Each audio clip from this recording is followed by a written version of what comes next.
నూతన సంవత్సరంలోనికి అడుగుపెడుతున్నటువంటి మనము బలలో చేయి వేసినటువంటి మనము దేవుడు మనకిచ్చినటువంటి ఆధిక్యతను బట్టి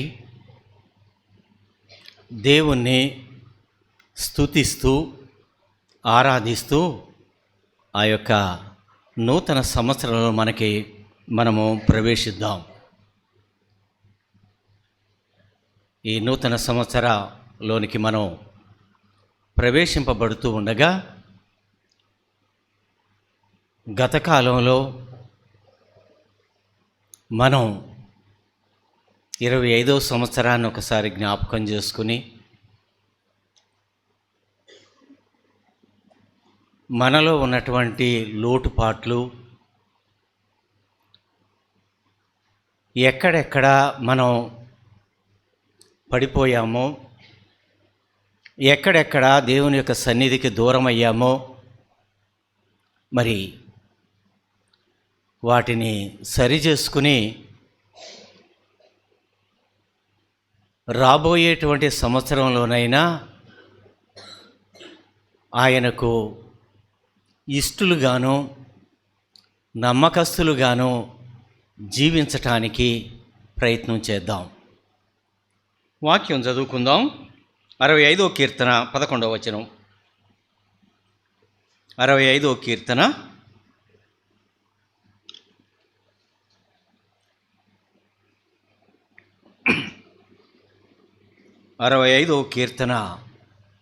11వ వచనం ఒకసారి చదువుకుందాం.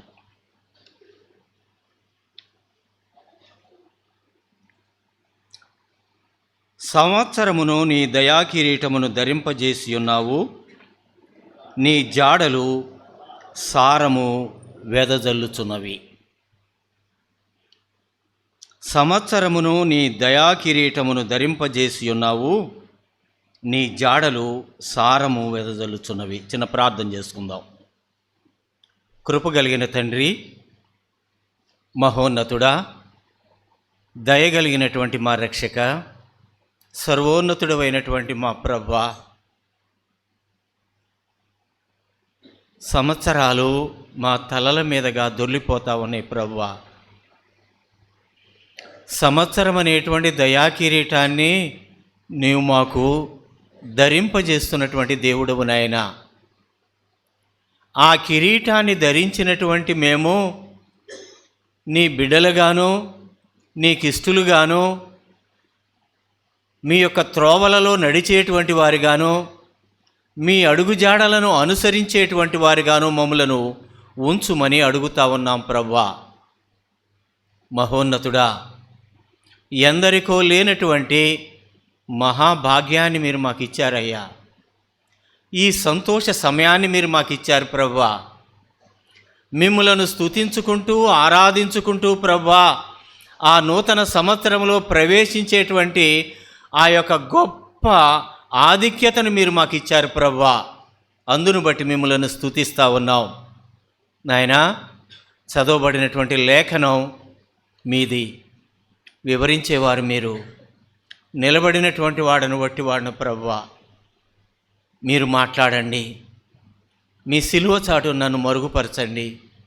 వ్యర్థమైన మాటలు నా నోట రాకుండానట్లుగా ప్రభువా నాయనా, నీవు పలికినటువంటి మాటల ద్వారా మిమ్మలను ఆరాధించటానికి మీరే కృప చూపించుమని దయగలిగిన మీ హస్తాలకు అప్పగించుకుంటూ యేసుక్రీస్తు వారి నామమును బట్టి అడిగి వేడుకొనుచున్నాము తండ్రి, ఆమేన్.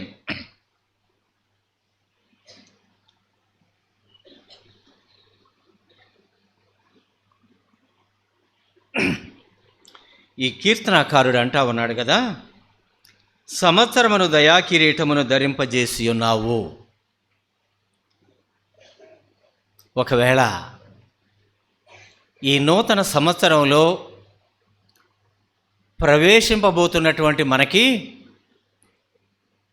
ఈ వాక్యాన్ని బట్టి ఒకవేళ మనల్ని మనం పరిశీలించుకుంటే మన అందరి తలల మీద ఏముండాలండి? ఇప్పుడు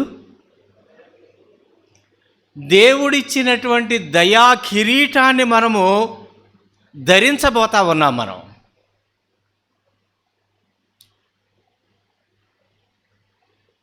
ఆ దయా కిరీటాన్ని ధరించినటువంటి మనము మనకు అనుగ్రహించినటువంటి ఆయనలాగా జీవించాలని, ఆయన యొక్క అడుగుజాడల్లో మనము నడవాలని, ఆయన మార్గంలో మనము నడవాలని ఆయన సంవత్సరం అనేటువంటి దయా కిరీటాన్ని మనకి ధరింపజేస్తా ఉన్నాడు.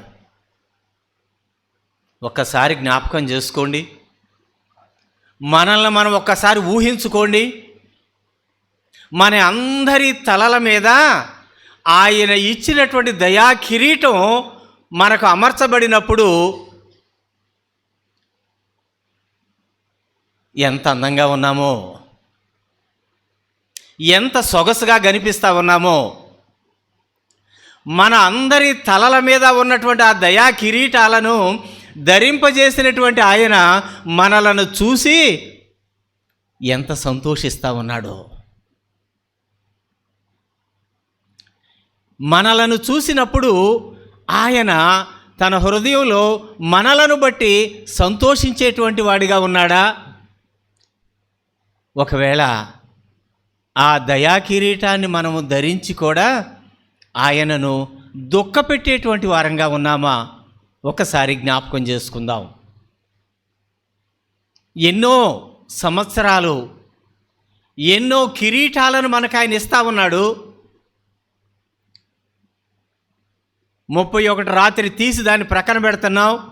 ఇంకొక నూతనమైనటువంటి కిరీటాన్ని మనం ధరిస్తూ ఉన్నాం. ఎవరు ధరిస్తారండి కిరీటాలు? ఎవరు ధరిస్తారు? రాజులైనటువంటి వారు ధరిస్తారు, యాజకులైనటువంటి వారు ధరిస్తారు, ఆయనను ప్రకటించేటువంటి వారు ధరిస్తారు, ఆయన పిల్లలు ధరిస్తారు.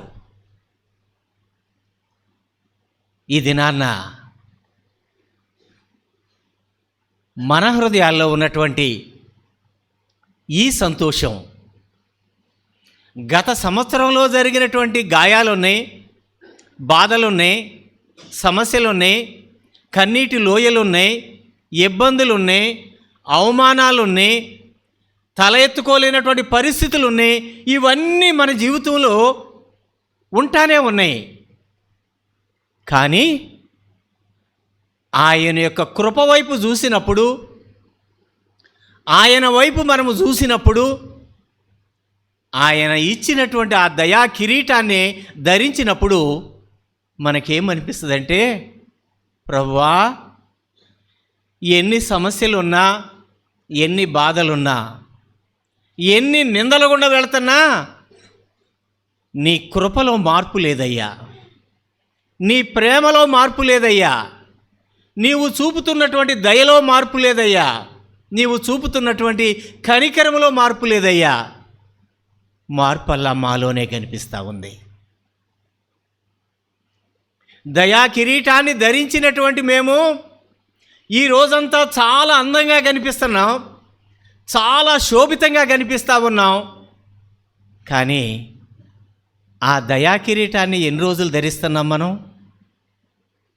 ఎన్ని రోజులు ధరించి ఆయన బిడ్డలు అని ఈ లోకానికి మనలను కనపరుచుకుంటా ఉన్నాం?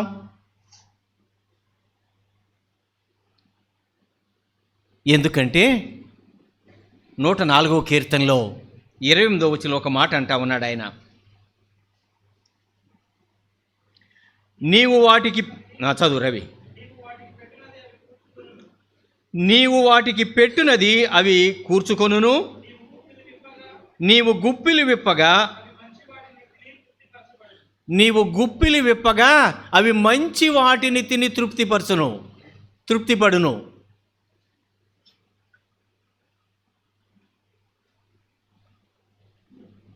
ఆయన ఇస్తే మనము సమకూర్చుకుంటున్నాం. మనము ప్రాకులాడితే సమకూర్చుకోలేం, మనము ప్రయాసపడితే సమకూర్చుకోలేం. ఆయన ఇస్తేనే, ఆయన ఇస్తే అవి సమకూర్చుకుంటున్నాయి అంట. ఆయన గుప్పిలి విప్పంట వాటిని పోషిస్తూ ఉన్నాడంట. ఆయన గతకాలమంతా మనలను పోషించినటువంటి దేవుడు రాబోయేటువంటి దినాల్లో కూడా ఆయన మనకు తన గుప్పిలి విప్పి పోషించేటువంటి దేవుడుగా ఆయన కనిపిస్తూ ఉన్నాడు. అందుకనే పేతురు గారు తన యొక్క మొదటి పత్రికలో 2వ అధ్యాయం 21వ వచనంలో ఇలా అంటా ఉన్నాడు. పేతురు గారు రాసిన మొదటి పత్రిక, క్రీస్తు కూడా మీ కొరకు బాధపడి మీరు తన అడుగుజాడలను బట్టి నడుచుకొనున్నట్లు మీకు మాదిరి ఉంచిపోయెను. చాలండి. సమకూరుస్తున్నటువంటి వాడు, తన గుప్పిలి విప్పి పోషిస్తున్నటువంటి వాడు ఏం చేశాడంటే క్రీస్తు కూడా మీ కొరకట శ్రమపడి ఆయనట మాదిరికరమైనటువంటి అడుగుజాడలను ఆయన విడిచి వెళ్ళాడంటండి.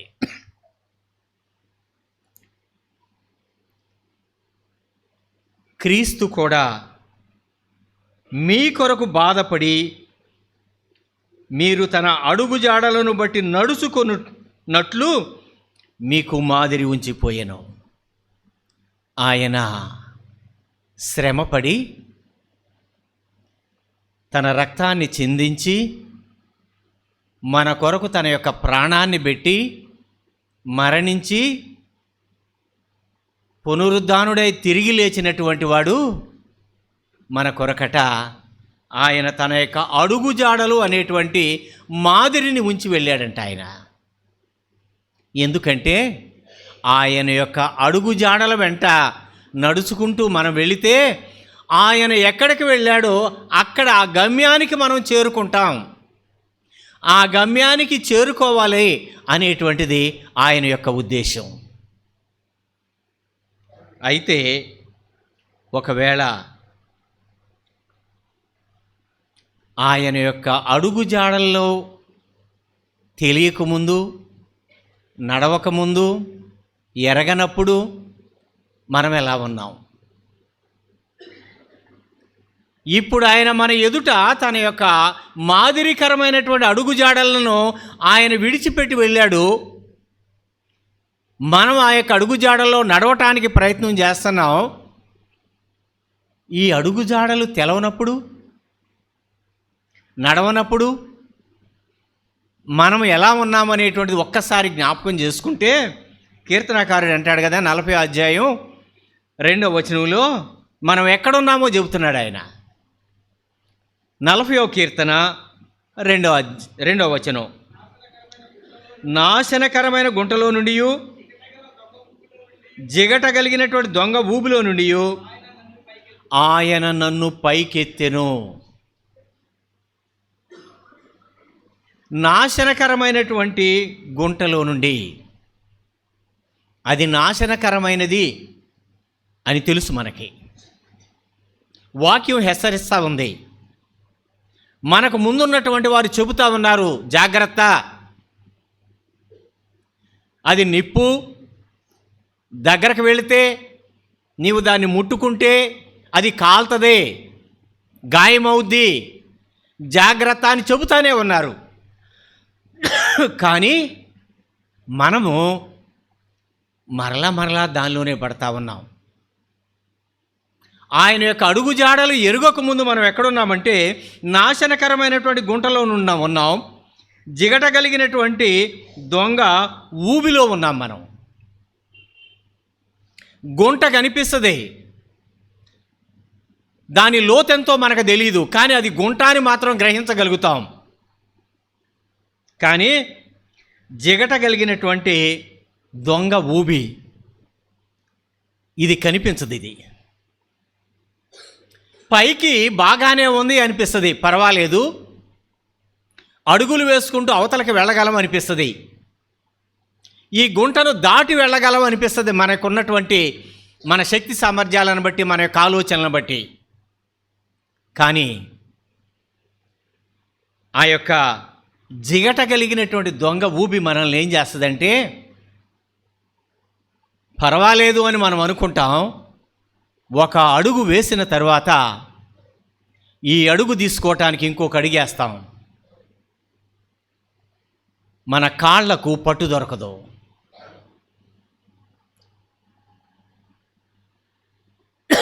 మనలను పైకి తీసుకురాగలిగినటువంటి వారు కనిపించరు. మనం అనుకోవచ్చు, మేమంతా మంచి మంచి రోడ్ల మీద వెళ్తున్నామండి, గుంటతో సంబంధం లేదు, జిగట ఊబితో సంబంధం లేదు, మేము నడిచే అన్ని హైవేలే అని అనుకోవచ్చు. జిగట కలిగినటువంటి దొంగ ఊబి, నాశనకరమైనటువంటి ఆ యొక్క గుంటలు ఒకవేళ మన శరీరాశలై ఉండొచ్చు, మన దురాశలై ఉండొచ్చు, మనలను పట్టి లాగుతున్నటువంటి పాపమే అయి ఉండొచ్చు, అది ఒకవేళ మన వ్యసనమే అయి ఉండొచ్చు. ఎన్నో మార్లు మొదటి తారీఖున నిర్ణయాలు తీసుకుని 2వ వారంలో విడిచిపెట్టేసినటువంటివి చాలా ఉండొచ్చు. అది మనకు గుంటలాగానో జిగట కలిగినటువంటి దొంగ ఊబిలాగానో కనిపించకపోవచ్చు. కానీ మనము దిగిపోతున్నప్పుడు, మనల్ని రక్షించేటువంటి వారు ఎవరూ కనిపించినప్పుడు అప్పుడు అనిపిస్తుంది, అయ్యో నేను ఎక్కడ పడిపోయాను అని. ఇలాంటి ఆ యొక్క నాశనకరమైనటువంటి గుంటలో ఉన్నటువంటి వారమే.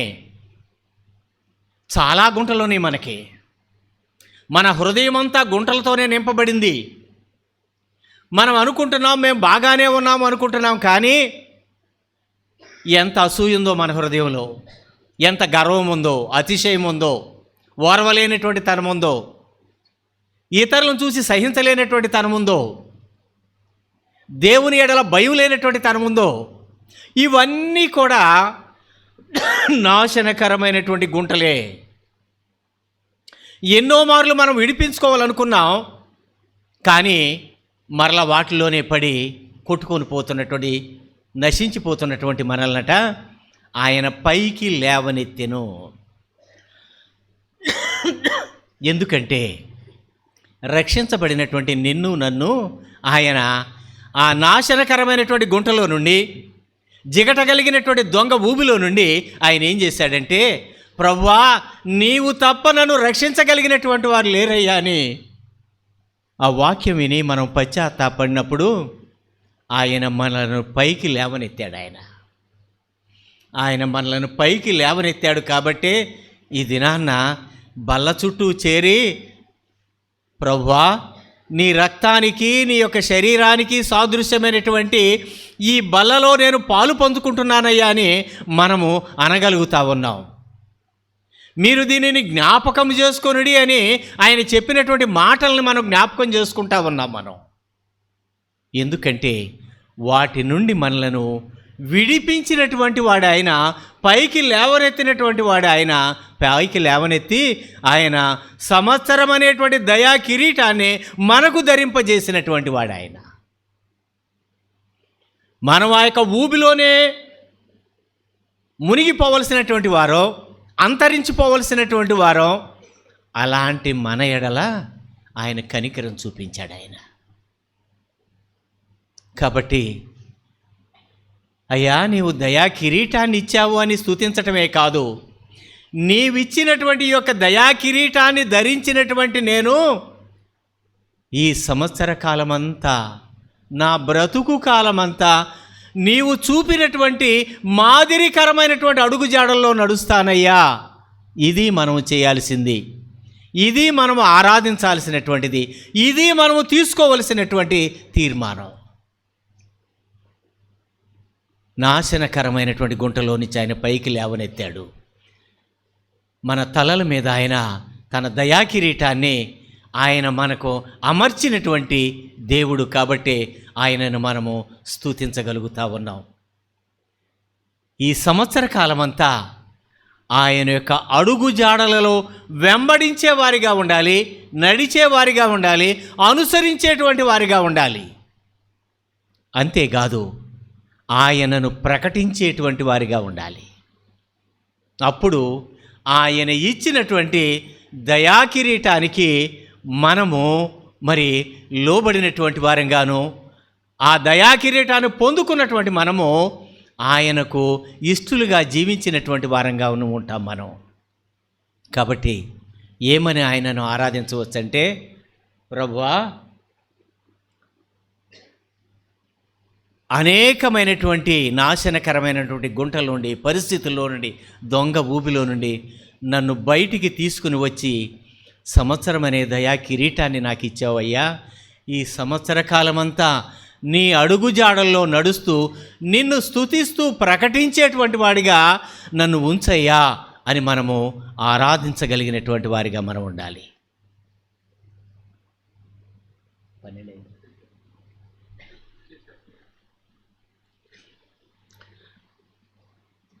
నూతన సంవత్సరంలోనికి ప్రవేశించాం కాబట్టి మరి మీ అందరికీ కూడా దేవుని యొక్క నామాన్ని బట్టి నూతన సంవత్సర శుభాకాంక్షలు తెలియజేస్తా ఉన్నాం. దయా కిరీటాన్ని ధరించినటువంటి మనమందరం ఆయన యొక్క సన్నిధిలో ఆయనను స్తుతిస్తూ ఆరాధిస్తూ ఆయన యొక్క అడుగుజాడల్లో మనం మరి పయనిద్దాం. అందుకనే ఆయన అంటా ఉన్నాడు కదా, పౌలు గారు అంటా ఉన్నాడు, రోమీలకు రాసిన పత్రిక 3వ అధ్యాయం 12వ వచనంలో అంటాడు కదా ఆయన,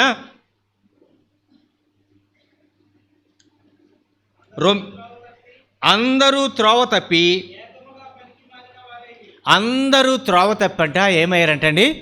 పనికి మాలిన వారు ఏమంటండి? పనికి మాలినటువంటి మన మీద తన కృపను చూపించాడు ఆయన. మనం ఎవ్వరికి ఇష్టలం కాదండి, ఉపయోగకరమైనటువంటి వారు అస్సలం కాదండి.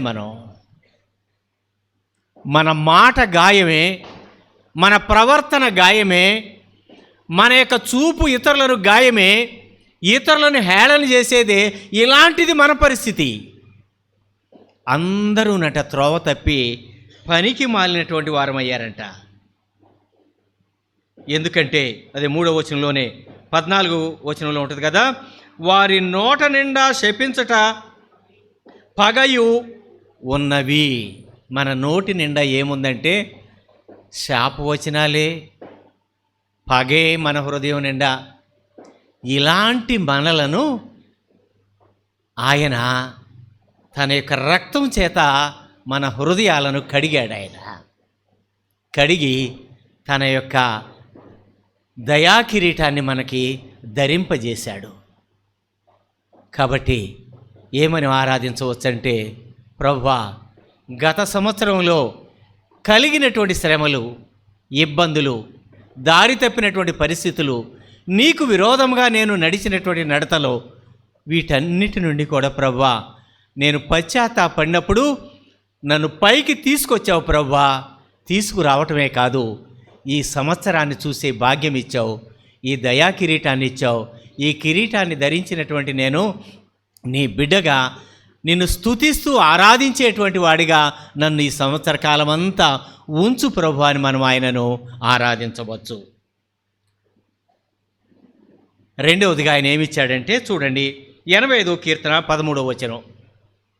85వ కీర్తన 13వ వచనం. నీతి ఆయనకు ముందు నడుచును, ఆయన అడుగు జాడలలో అది నడుచును. నీతట ఆయనకు ముందు నడుస్తుందంట.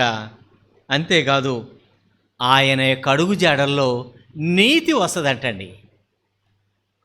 నీతిమంతుడైనటువంటి వాడు ఆయన. అందుకనే జకర్యా అంటాడు, నీ రాజు నీతిమంతుడై గార్ధమును దాని పిల్లను ఎక్కి యెరూషలేములోనికి వస్తాడు అని ఆయన ప్రవచిస్తాడు. ఆయన నీతిమంతుడైనటువంటి వాడు ఆయన వెళతా ఉన్నాడు.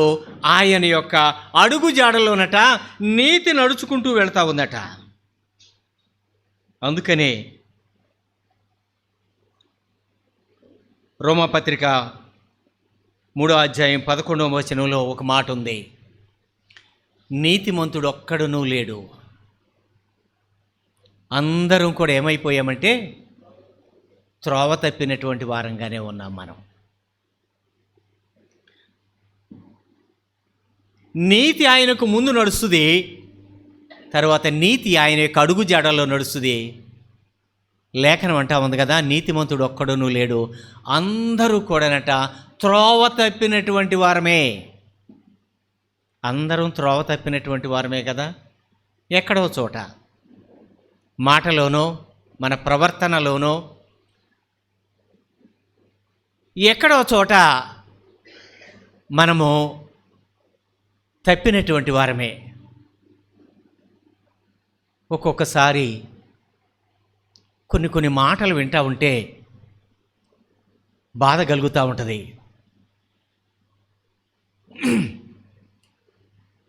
మనం కొన్ని ఆవేశంగా అనేస్తాం. మనం అక్కడున్న పరిస్థితులను బట్టి. కానీ అమలు చేసే దగ్గర, అనుసరించే దగ్గర చాలా దూరంగా ఉంటాం మనం. సరే, ఏదో ఆలోచన వచ్చింది కానీ అంత సమంజంగా అనిపించలా. నూతన సంవత్సరంలో మిమ్మల్ని గాయపరచడం ఇష్టం లేదు. కాబట్టి మనము నోటితో ఒప్పుకుంటున్నాం, కానీ మన యొక్క క్రియలు, మన యొక్క ప్రవర్తన దానికి అనుకూలంగా ఉండటం లేదు మనకు. అందుకనే దావీదు గారు అంటాడు కదా, 14వ కీర్తన 1-2 వచనాల్లో, దేవుడు లేడని బుద్ధిహీనుడు తన హృదయంలో అనుకొందురు. దేవుడు లేడనట బుద్ధిహీనుడు అనుకుంటాడట. అయితేనట తర్వాత వచనంలో ఉంటుంది కదా, ఆయన ఆకాశము నుండట నరులను ఏం చేస్తా ఉన్నాడంటే చూచి నరులను పరిశీలించెను అని ఉంది అక్కడ. మన హృదయంలో అనుకుంటాం దేవుడు లేడు, ఏమీ లేదు. నీతిగా జీవించిన వారు ఏమయ్యారు? వాళ్ళకి ఎదురైనటువంటి కష్టాలే కదా ఇవి మనకు కనిపిస్తాయి అని మన హృదయంలో అనుకుంటామంట. మనం దేవుడు లేడని బుద్ధిహీనుడు తన హృదయంలో అనుకుంటామంటే ఆకాశము నుండట ఆయన చూచి నరుల యొక్క హృదయాలను పరిశీలిస్తూ ఉన్నాడట. పరిశీలించినప్పుడు మన బుద్ధిహీనత కనిపిస్తుంది, కానీ ఆయన యొక్క నీతిని నెరవేర్చేటువంటి వారిగా మనం ఎక్కడా కూడా కనిపించటం లేదు మనం.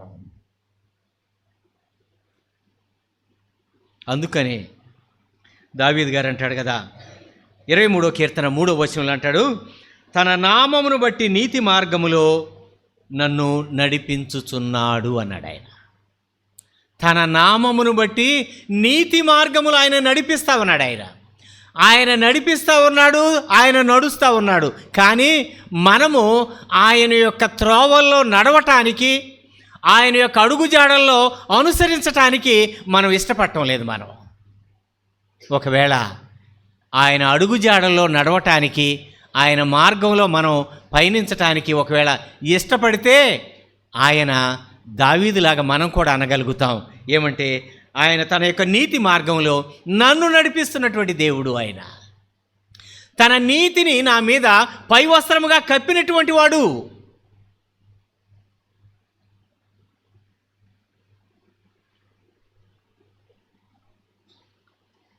అందుకనే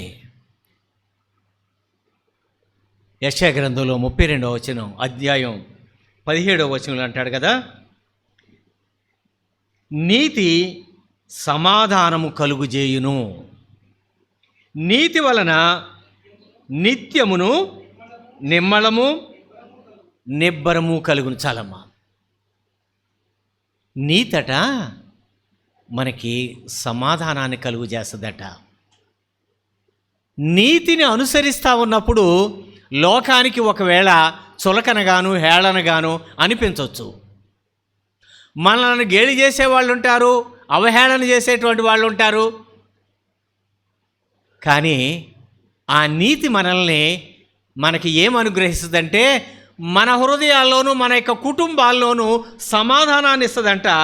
నీతి వలన నిత్యమును నిమ్మళమును నిబ్బరమును కలుగును.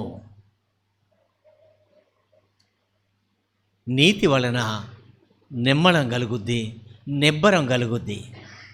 లోకం అంటదే, ఎంతకాలం ప్రార్థన చేస్తున్నావు, ఇంకా నీ పిచ్చా, ఎందుకయ్యా ఏవు భార్యలాగా మాట్లాడుతూ ఉంటుంది. కానీ నీతిమంతుడైనటువంటి వాడు మనకు ముందు నడుస్తూ ఉన్నాడు. నీతి ఆయన యొక్క అడుగుజాడల్లో నడుస్తుంది. మనము ఆయన యొక్క అడుగుజాడల్లో నడిస్తే మనకేం కలుగుద్దంటే సమాధానం కలుగుద్ది, నెమ్మది కలుగుద్ది, నిబ్బరమైనటువంటి హృదయం కలుగుద్ది. ఇంతకంటే ఏం కావాలి మనకి? నెమ్మది లేనటువంటి హృదయంతో విస్తారమైనటువంటి సంపద కలిగి ఉండటం కంటే నీతి కలిగి సమాధానంతోనూ నిబ్బరమైనటువంటి మనసుతోనూ జీవించటం ఎంత శ్రేయస్కరం. కాబట్టి ఈ నూతన సంవత్సరంలో దేవుణ్ణి ఆరాధించడానికి ఈ 2 మాటలను బట్టి ఆరాధించేద్దాం. ఎందుకంటే మనం ఒకప్పుడు ఎలా ఉన్నామో, ఏ గుంటలో పడి ఉన్నామో ఆయన మనలను పైకి లేవనెత్తాడు. సంవత్సరం అనేటువంటి దయాకిరీటాన్ని ఆయన ధరింపజేశాడు. మన శక్తి సామర్థ్యాలు, మనకున్నటువంటి ఆరోగ్యము, మనం తీసుకునేటువంటి ఆహార పదార్థాల వలన మనము సజీవులుగా ఉండటం లేదు. ఆయన కృప చూపిస్తూ ఉన్నాడు కాబట్టి మనం బ్రతికున్నాం. కాబట్టి ఆయన ఇచ్చినటువంటి ఈ యొక్క దయా కిరీటాన్ని బట్టి స్తుతిద్దాం. అంతేకాదు ఆయన తన యొక్క నీతి మార్గంలో మనలను నడిపిస్తూ ఉన్నాడు. ఆ నీతి మార్గంలో ఏముందంటే నిబ్బరమైనటువంటిది ఉంది, సమాధానం ఉంది, నెమ్మదైనటువంటి పరిస్థితులు ఉన్నాయి. ఆ పరిస్థితులు మనల్ని ఏం చేస్తాయంటే రేపటి దినాన ఆ నీతిమంతుని యొక్క రాజ్యంలో ఆయనతో పాటు కూర్చుండజేసేటువంటి ఆ యొక్క అవకాశాన్ని మనకు కలుగు చేస్తూ ఉంది. కాబట్టి ఆయన మాదిరిగా విడిచి వెళ్ళినటువంటి ఆ త్రోవల్లో, ఆ యొక్క అడుగుజాడల్లో నడవటానికి, మనం పయనం చేయటానికి, ఆ మాదిరికరమైనటువంటి ప్రభు యొక్క అడుగుజాడల్లో జీవించటానికి మనము ప్రయత్నం చేద్దాం. ఆయన యొక్క అడుగుజాడల్లో నడుద్దాం. నడిస్తే ఆయనను స్తుతించేటువంటి వారిగా మనం ఉంటాం. కాబట్టి ఈ నూతన సంవత్సరంలో ఆయన ఇచ్చినటువంటి దయా కిరీటాన్ని బట్టి ఆయనను ఆరాధన చేద్దాం. ఆయన యొక్క నీతిని బట్టి, మనలను ఆయన రక్షించిన విధానాన్ని బట్టి ఆయనను స్తుతిద్దాం.